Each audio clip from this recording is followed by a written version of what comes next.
নোয়াখালীর সেনবাগ উপজেলার কাবিলপুর ইউনিয়নের মাইজদিপুর পোদ্দার পুকুরপাড় ঈদগাঁওয়ের পুনর্নির্মাণ শেষে শুভ উদ্বোধন করা হয়েছে। শনিবার সকালে ঈদগাঁও মাঠে আয়োজিত অনুষ্ঠানে প্রধান অতিথি ছিলেন প্রিমিটেক গ্রুপের ব্যবস্থাপনা পরিচালক এম.এ. কাইয়ুম সিআইপি।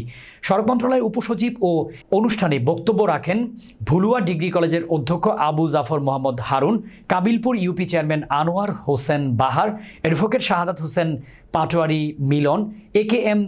জিকর হোসেন জুয়েল, মুক্তিযোদ্ধা সোলেমান বাহার, নুরুল ইসলাম, মোশাররফ হোসেন, আব্দুল হান্নান সহ অনেকে বক্তব্য রাখেন।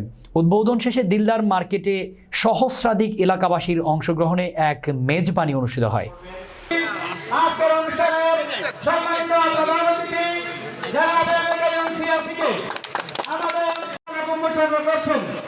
আপনারা দেখতে পাচ্ছেন ঈদগাহ সম্মানিত সুধীবৃন্দ